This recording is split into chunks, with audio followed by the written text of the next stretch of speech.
Everywhere. I looked through hundreds of files, searched through my text messages, I even looked everywhere in my wardrobe, but I just couldn't find where I asked for your opinion. Hey y'all, welcome to another episode of Dear Qadriyyah Safiyyah, where I scour the internet and look for situations so I can offer my unsolicited opinion and advice.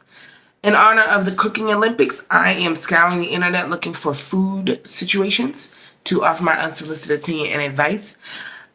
Today's episode comes from Ask Amy, which is from OregonLive.com. Dear Qadriyyah Safiyyah, family visit comes with long list of unhealthy food choices. Okay. Dear Qadriyyah Safiyyah, it's my own hair. Next week, my sister will be visiting, along with her adult son, his wife, and 3 children. They will be staying with us for almost a week. Who's us? You and your husband? Do you have children in the household? I need to know. That's very necessary. As I plan the menu, I have asked if anyone has any allergies or dislikes, as well as coffee preference. You might kind of host this. My sister is coming 2 days before her son's arrival, as they live in different parts of the country, and wants to help with the purchase of the groceries. Is she buying the groceries? That's what that sounds like. She wants to help buy the groceries. Okay. You sound like you my kind of hostess. She sounds like she my kind of sister.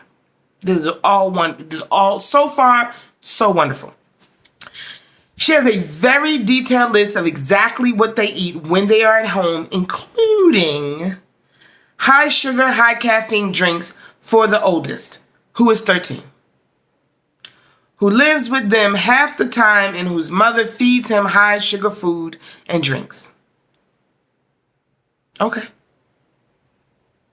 Is there a rule against it in your household? Do you have a household rule against high sugar, high caffeine drinks for the 13-year-old? Because if you do, you can certainly implement that. I personally have a no pork rule. It doesn't matter who's coming. It could be the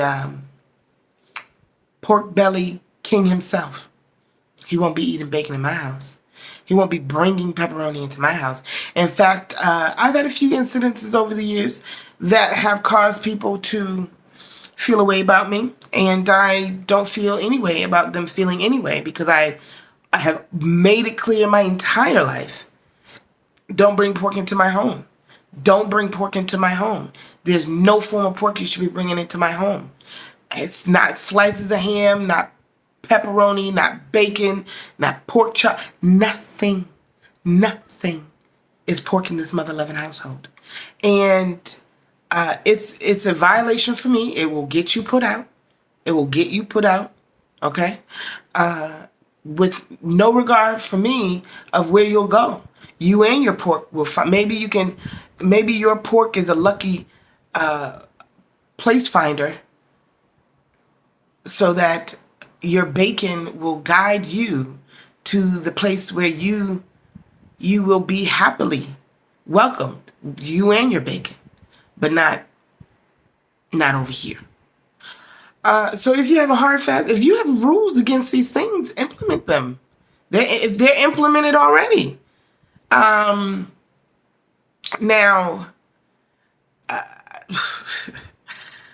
I certainly don't want to put anyone on a diet during their vacation. Then don't. Because I'm going to tell you right now, the 13-year-old being detoxed from sugar and caffeine in less than a week is not a pleasurable trip. If he's used to drinking high sugar and caffeine drinks, what are you going to give him to counteract the shakes and the aggravated attitude that he's going to have? What do you have planned for that? I certainly don't want to put anyone on diet during their vacation, but also don't feel it is necessary to provide Mountain Dew, red Mountain Dew, when we always have plenty of other beverages that are healthier and kid-friendly. Gatorade, for example. Gatorade is not healthier and kid-friendly for children who are not currently in a sport. So if you're not currently running track, then Gatorade is not healthier and better for you. So if you're drinking Gatorade while you're gaming, not good. Not good. And there are articles that will back that up. They also are requesting many other specific items. What? What? What are they requesting that you have a problem with? I don't feel it's necessary to provide. Then don't provide it. You don't provide it. When you and your sister are shopping, this is how you do it. When you and your sister are at the grocery store, you have a cart. You have a cart of things that you are paying for and that you are providing, that you are cooking, that you are offering. And then she can have a cart of the things that you won't be allowing, that you won't be offering, that you won't be cooking, and that you think are unnecessary. And if these things do not have to be refrigerated, they can keep them in the car. I see people do it all the time. People have hard, fast rules about alcohol in their house. People will come over to their home having already drank with more things in their vehicle, right? I know people who have hard, fast rules about being drunk in their house, okay?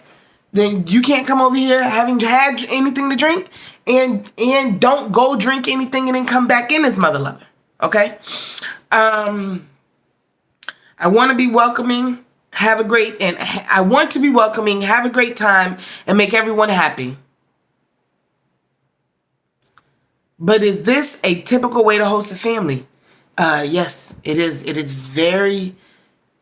I don't know what is atypical about this. That you have family members where you don't agree with how they eat, and so they're going to provide their own poison, and you're feel a way about watching them?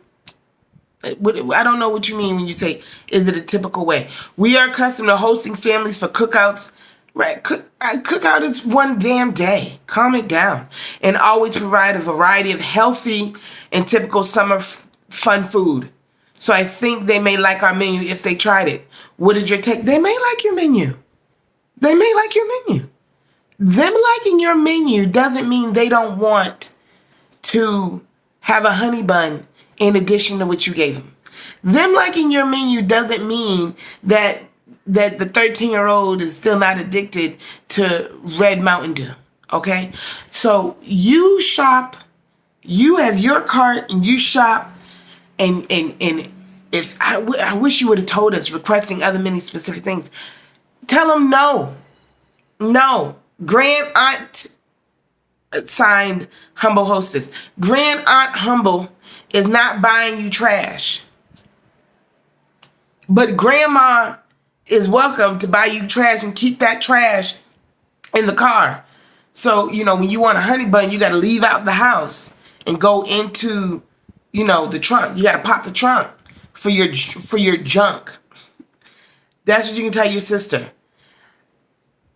That is what you can tell your sister, your nephew, his wife, and your grand nephews and nieces. I don't know what they are, but your grands, I guess. I don't know what nieces and nephews combined are called.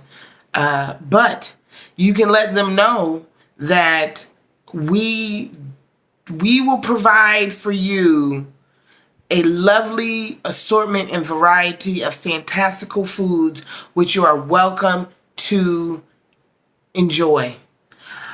I will not be providing you high sugar, high caffeine drinks for the 13-year-old. And I don't know what the other specific items are, but I will not be providing you the things that I do not agree with in my house.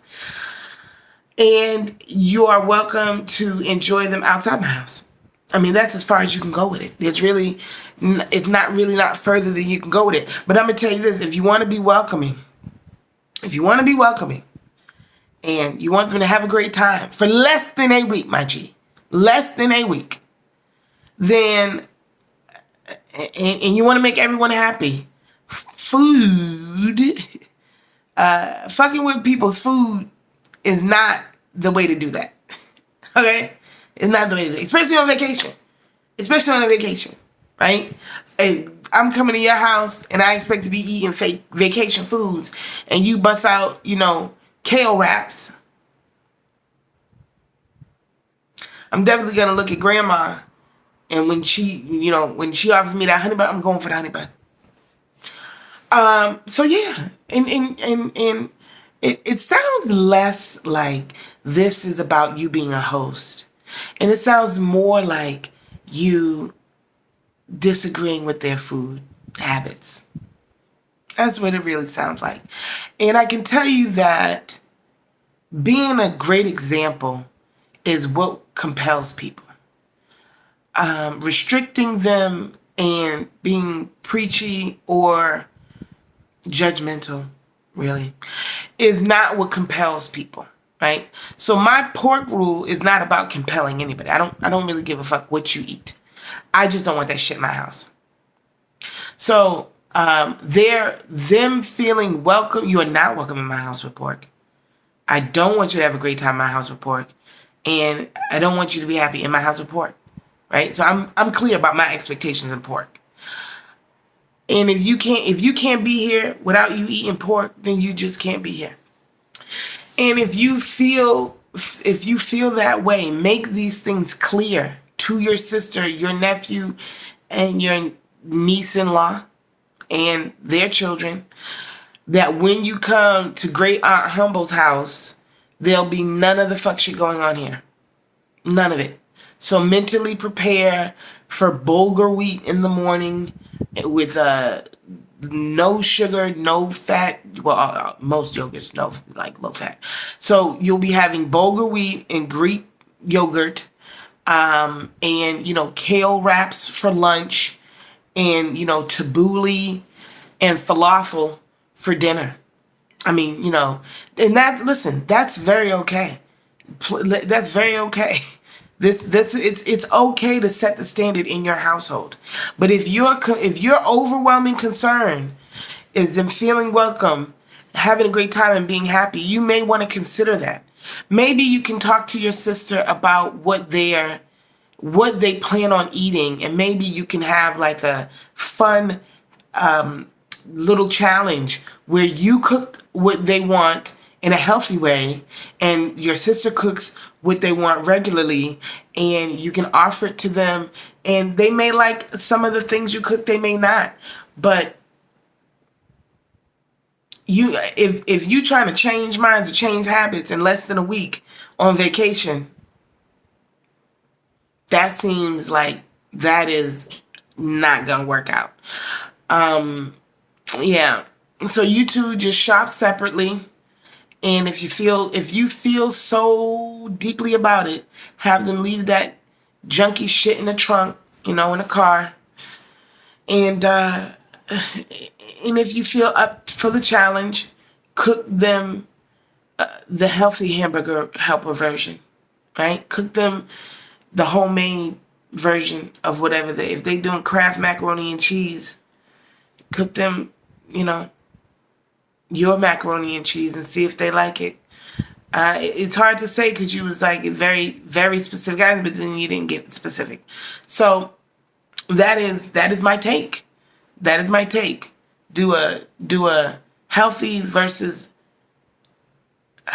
unhealthy version of the foods. Don't cook too much because they may not like it. Cook enough for you and the people who live in your household. But I will say that we not finna change what we eating because of y'all nasty ass habits. That's not what we gonna do. So that's why I was wondering if they're children in the household. Because if they're children in the household, yeah, y'all keep y'all shit outside. Because what I'm not finna do is put up, with my child running around talking about honey buns, knowing good and goddamn well we don't need fucking honey buns around here. Okay? So you might have to do it hard and heavy, and you might have to do the challenge. Best of luck to you, your sister, and your nieces and nephews. Much success to us all.